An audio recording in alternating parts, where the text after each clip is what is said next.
Islam family, it's your boy, Brother Bernard Eastland Bay, Moorish American Muslim, and welcome to another crash course of Moor Psychology 102.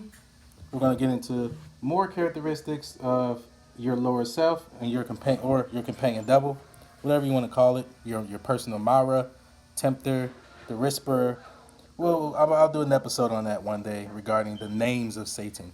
We talk a lot about the names of Allah, but even Satan has attributes and have names. Um, so again, this is a more deeper explanation on the 101s. So you have to go to 101 to understand any of this.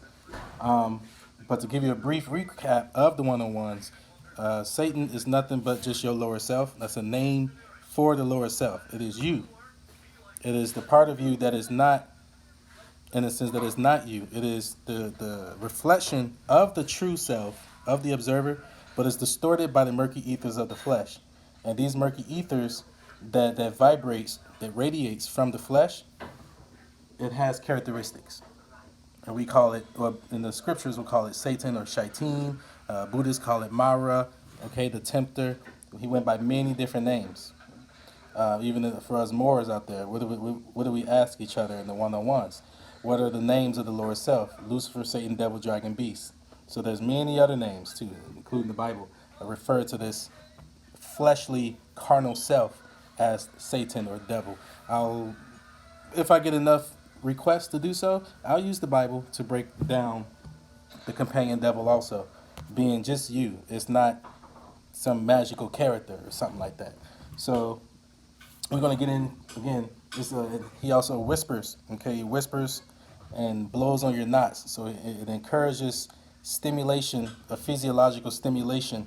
When you smile, you get disgust, your chest get tight. When you're thinking of things of wanting to hurt someone, or to be sexual, lustful, or to be disgusting, to steal something. You get shaky fingers when you want to gamble. These are all examples of your knots being blown on by the whispers of your companion devil. As physical proof, if you push your hand towards your mouth, you start to whisper, "Hi, my name is Brother Bernard Eastland Bay, Moorish American Muslim." You will feel air, okay, on your fingers. So that's the same way when Satan whispers, he blows on your knots, and it encourages a stimulation of relaxation, certain neurochemicals to be released under like being aroused. If you're thinking about men or thinking about women, whatever you are, whether you are male or female. Well, I'm also address that too. Um, so we're gonna get into more psychology 102. Again, more characteristics of one's lower self. So these are some uh, the basic characteristics in more detail according to the Quran alone. Okay, no journals allowed here that came 200 years later after Muhammad. We don't need it. My ancestors didn't need it in 7-Eleven. And yes, this is baby food, just so you know. That's what happens when you have kids. So I'm keeping that on there, okay? Um, so, use a little pointer here, easier to kind of follow along. So the goal of of the companion devil, its goal is to lead people astray, okay? You can find that in chapter 4, verse 60, 7, verse 16 to 18, 7, verses 175. Since you can get a good view of this, I mean, honestly, just pause it and then write down the verses as you see. But I'm going to just read the characteristics for sake of expression. So the goal is to lead people astray and to deceive you. Okay, your own lower self deceives you, and that is if you take him as a friend. Here's the verse here for that. Or if you believe, if you lie, if you're a liar, or if you just lie, the lower self will deceive you. It will start to do what it's supposed to do, and that is deceive you. Period. Um, this is another good one. The majority follows him. That's one I'm gonna read here because the majority follows the lower self. We talk about that a lot. Unfortunately, that's even what a lot of people base or judge their understanding of Islam on, which is the majority. But the Quran expresses that the majority, even in the name of religion, follows falsehood. They're not doing right. It literally says in the Quran, majority does not even believe in God unless they're committing shirk. So, like for an example, you Christians out there who might, you believe in God, but then you have this Trinity thing going on. You see what I mean? So But that's not what your scripture says. And you got to uphold your scripture and you will be tried by it. Check out my channel on Asking More on that. Okay? The Quran calls you and invites you to take your book serious because you will be judged by it on Judgment Day. So you don't want to play around with that. That's not what the book is saying. That's what humans are saying. The Bible itself is not saying that. I love you, whoever's watching this, if you're Christian, but that's not what the book is saying. You're taking the allegorical verses and you're taking them literally. Okay, so 34 verse 20. Indeed, Iblis, it's an Arabic name, another name for the characteristic of Satan, proved his assumption to be correct, except for some of the believers. They all followed him. So it's always been some out of all. Some out of all Christians. There are some out of all Christians. Israelites. There are some out of all Hindus. There are some out of all who are not who don't follow their lower self and corrupt the scriptures and corrupt religion. So yes, the Bhagavad Gita and everything. There are some out of all who, see what I mean? There's a sum out of all type of equation or formula. Sum out of all equation, I like to call it. I heard one Muslim once even called it the 80-20 principle. That's another good way of saying it if you're into mathematics, and that's easier to express. 20% out of 80%, 20 out of 80, 80% will always follow the wrong way. 20% will follow the right way. So you got the minority and the majority. And that is in every walk of religion, okay? So but his power is the lower self is powerless against the minority. Okay? It's powerless against the minority. The lower self, okay, gives impulses and false hopes. Okay? Encourages to go out of the bounds or to be reckless. Just reckless behavior. It's because of your lower self. Not because of your mama, not because of your uncle, not because of the pastor or Donald Trump or whatever like that. Your lower self. Okay? You. Again, the lower self gives impulses and false hopes and encourages to go out of bounds. All right, to be very extravagant, to do too much in a sense. So it encourages you to do too much and to be reckless. They kind of go hand in hand. That's another good one. It threatens poverty and eggs you on to be greedy or stingy. Okay, chapter 2, verse 268. Once again, it threatens you to be poverty, and thus it eggs you to be greedy and stingy. So you don't give money to homeless people, stuff like that. Make sure you eat, Tariq, okay? Eat. Put a spoon in the bowl. There you go. All right. So next we got lower self. Your lower self threatens you to be unloyal. Yeah, to be unloyal. All right. 58 verse 10. What's that Chris Brown song? You know, these girls ain't loyal. Okay, well, that's because of their lower self. Men, too, you can be unloyal, too, because of your lower self. So it goes both ways, right? Male and female. The lower self makes evil seem attractive. Ooh, that's the tough one there. Again, all of this takes deep reflection. I got to go to a verse on that one.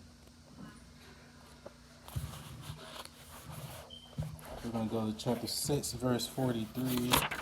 Once again, makes evil seem attractive. Ooh, it's almost like a parasite or something that enters inside your body and makes you go and walk towards eating poison or something, but makes you think it's candy, you know. But you already have something with you that's been doing that all along. That's called your lower self, your companion devil. All right, so that was chapter 6, verse 43. If only they had humbled themselves when our wrath came to them, but their hearts hardened, and Satan beautified their deeds to them. So in other words, about their hearts being hardened, in a deeper sense, it means that their consciousness was locked. The consciousness of Allah and man being one. The consciousness that power is not. The consciousness that man and truth is one thing. Man is the truth. The consciousness that heaven and hell and earth is not around, below, but in, which in the light of aught becomes not, and Allah is all. You become, in other words, locked from that understanding. When you take evil things as being attractive, or good things being bad and bad being good, black being white, white being black. You think evil is think evil is good, evil is good, okay, then you will be locked from that type of consciousness that man of Allah is one, and it has consequences. By not knowing that type of information, it will affect you in this world in the long run. That's what, if I'm not believing, not narcissism, but nihilism. That's pretty much nihilism. And it can therefore lead to suicide because you lost purpose in the long run once you bought everything or done everything on this fleshly in your fleshly life. Once you've done everything fleshly.